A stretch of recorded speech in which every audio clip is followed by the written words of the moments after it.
नमस्ते और आज के इस नए एक्सप्लेनर में बहुत बहुत स्वागत है। सीधा मुद्दे पर आते हैं। आज हम एक ऐसे टॉपिक की बात करने वाले हैं जिसने इंटरनेट और हमारी रोजमर्रा की बातचीत पर पूरी तरह से कब्जा कर रखा है। मैनिफेस्टेशन या लॉ ऑफ अट्रैक्शन यानी आकर्षण का सिद्धांत। हम सबने इसके बारे में कहीं ना कहीं जरूर सुना है, लेकिन आज हम किसी सुनी सुनाई बात पर नहीं बल्कि प्योर साइकोलॉजी और फैक्ट्स के बेसिस पर इसका एनालिसिस करेंगे। तो चलिए बिना देर किए इस मैजिक के पीछे की असली साइंस को डिकोड करते हैं। द सीक्रेट जैसी डॉक्यूमेंट्रीज ने इस कॉन्सेप्ट को दुनिया भर में कैसे फैलाया ये तो हम सब जानते हैं। अब जरा जैक कैनफील्ड के इस फेमस कोट पर गौर कीजिए, लॉ ऑफ अट्रैक्शन से कुछ भी मुमकिन है, बस सोचने भर से जिंदगी बदल सकती है। सच कहूँ तो बिना मेहनत के मनचाही दौलत और सक्सेस पाने का ये जो शॉर्टकट है, ये सुनने में बहुत ही लुभावना लगता है ना? लेकिन यहीं पर एक बहुत ही सीरियस सवाल खड़ा होता है।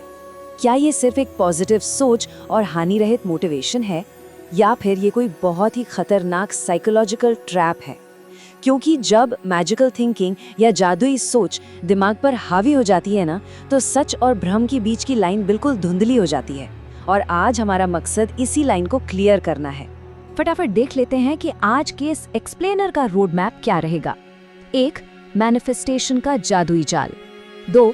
पॉजिटिविटी का dark side. 3. Magical thinking versus science. 4. बोध का मनोविज्ञान। 5. प्रेडेटरी सेल्फ हेल्प स्कैम्स की पहचान। और 6. एथिकल और action based visualisation. Section 1, the magic manifestation trap. अगर किसी को लगता है कि ये कोई नया ट्रेंड है, तो ऐसा बिल्कुल नहीं है।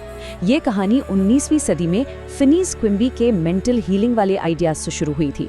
फिर 2006 में द सीक्रेट ने इसे एकदम नया और फैंसी लुक दिया। और आज 2020 के दशक में आज टिकटॉक और इंस्टाग्राम पर इसे जनरेशन जेड के लिए लकी गर्ल सिंड्रोम के नाम से बेचा जा रहा है। मतलब प्रोडक्ट वही है, बस हर जनरेशन के हिसाब से इसकी पैकेजिंग बदल दी जाती है। और ये इतना पॉपुलर क्यों है? क्योंकि ये पैसिव सक्सेस बेचता है। सोचिए, लोग दावा करते हैं कि उन्होंने अपने कमरे की छत पर $1,00,000 के नोट की फोटो लगा दी, रोज बस उसे देखा और बिना कुछ किए पैसा खुद चलकर उनके पास आ गया। बिना कोई काम किए सब कुछ मिल जाने का ये जो आइडिया है ना, ये हमारे दिमाग के लिए एक बहुत ही एडिक्टिव शॉर्टकट की तरह काम करता है। Section 2, dark side of positivity. अब इस पूरी थ्योरी का एक बहुत ही क्रूर और डार्क पहलू देखते हैं। लॉ ऑफ अट्रैक्शन कहता है कि हमारे विचार ही हर चीज के लिए जिम्मेदार हैं। इसका मतलब अगर कोई बीमार है तो उसे कहा जाता है कि उसके वाइब्रेशंस नेगेटिव थे, जबकि सच तो ये है कि इसके पीछे बायोलॉजी और जेनेटिक्स का हाथ होता है। किसी का एक्सीडेंट हो जाए तो कहेंगे तुमने बैड लक को अट्रैक्ट किया, और तो और गरीबी को लैक माइंडसेट का नतीजा बता दिया जाता है, जबकि असल वजह समाज की सिस्टमैटिक कमियां होती हैं। ये सीधे सीधे विक्टिम ब्लेमिंग है, जो लोगों को बहुत गहरे मेंटल ट्रॉमा में डाल सकता है। Section 3, magical thinking versus science. चलिए अब जरा इस रहस्यवाद को साइंस के तराजू पर तोलते हैं। एक तरफ है लॉ ऑफ अट्रैक्शन, जो कहता है कि बस यूनिवर्स को ऑर्डर दो और आपके विचार फिजिकली सच हो जाएंगे। ये पूरी तरह से पैसिव और जादुई है। दूसरी तरफ है साइकोलॉजी का प्रिंसिपल्स ऑफ अट्रैक्शन। ये लॉजिक पर बेस्ड है। ये हमें सिखाता है कि हमारे विचार यूनिवर्स को नहीं बदलते, बल्कि वो हमारी अपनी चॉइसेस, हमारे फोकस और हमारे एक्शंस को बदलते हैं। Section 4, the psychology of perception. तो आखिर ये काम कैसे करता हुआ फील होता है? इसके पीछे गेस्टाल्ट साइकोलॉजी का एक बहुत ही इंटरेस्टिंग कॉन्सेप्ट है, जिसे फिगर एंड ग्राउंड परसेप्शन कहते हैं।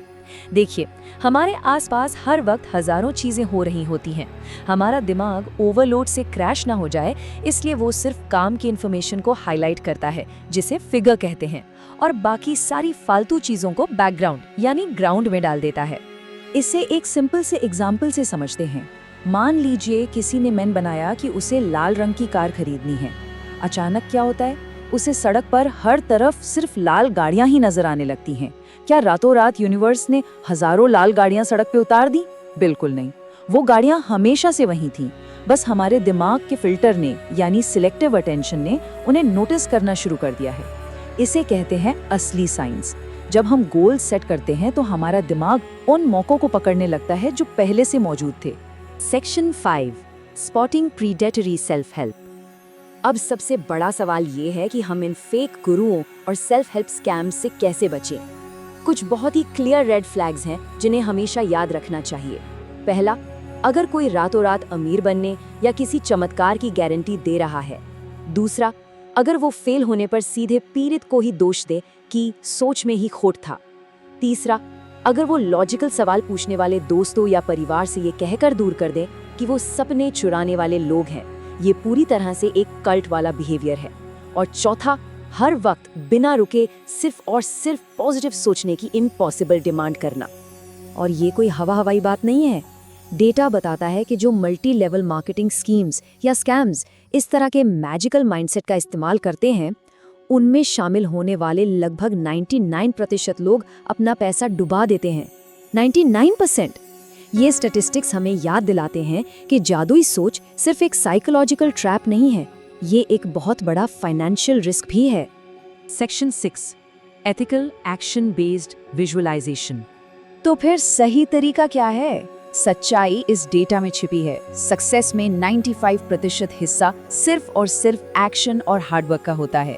विजुअलाइजेशन का रोल सिर्फ 4.9%, वो भी केवल फोकस बनाए रखने के लिए। और बिना कुछ किए सिर्फ सोचकर सक्सेस पाने का चांस 0 के बराबर, यानी 0.1%। बिना मेहनत किए सिर्फ ख्याली पुलाव पकाना किसी काम नहीं आता। तो असली ग्रोथ का एथिकल और साइंटिफिक तरीका क्या है? इसके 3 सिंपल स्टेप्स हैं। स्टेप 1, अपने real value based goals set करें। स्टेप 2, विजुअलाइजेशन को जादू नहीं बल्कि सिर्फ एक फोकस टूल की तरह इस्तेमाल करें, बिल्कुल वैसे ही जैसे कोई ओलंपिक एथलीट रेस से पहले अपने हर मूव को विजुअलाइज करता है। और स्टेप 3, जो सबसे ज्यादा जरूरी है, बाहर निकलें और असली दुनिया में ठोस एक्शन लें। असली मोटिवेशन और खतरनाक मैजिकल थिंकिंग में जो फर्क है वो एकदम साफ है। एक तरफ कोई इंसान किताब लिखने के लिए रोज के छोटे छोटे स्टेप्स को विजुअलाइज कर रहा है और सच में लिख भी रहा है, ये परफेक्ट है। दूसरी तरफ कोई नौकरी ढूंढने से मना कर देता है और बस घर बैठे ये इमेजिन करता रहता है कि एक दिन मेल में करोड़ रुपए का चेक आ जाएगा। ये कोई लॉ ऑफ अट्रैक्शन नहीं है, ये बस निष्क्रियता का एक खतरनाक भ्रम है। इस पूरे एक्सप्लेनेर को समेटने के लिए लोअन मिलो डकविड की बात बिल्कुल परफेक्ट बैठती है। अतीत में जिसे लोग जादू कहते थे, आज उसे अप्लाइड साइकोलॉजी के रूप में देखा जा सकता है। हमारी असली पावर किसी रहस्यमय वाइब्रेशन या यूनिवर्स में नहीं है। हमारी असली पावर हमारे अपने दिमाग, हमारे फोकस और रियलिटी को समझकर सही कदम उठाने में है। तो इस एक्सप्लेनर को हम एक बहुत ही गहरे सवाल के साथ खत्म करेंगे। क्या हमारा समाज इन मीठे, लुभावने और झूठे सपनों को छोड़कर एविडेंस और मेहनत पर बेस्ड असली सक्सेस की मुश्किल राह चुनने के लिए तैयार है? क्योंकि जादुई सोच सुकून तो दे सकती है, लेकिन असल बदलाव हमेशा ठोस रियलिटी और मेहनत से ही आता है। इस एक्सप्लेनर में हमारे साथ जुड़ने के लिए बहुत बहुत शुक्रिया। मिलते हैं अगली बार एक और शानदार टॉपिक के साथ।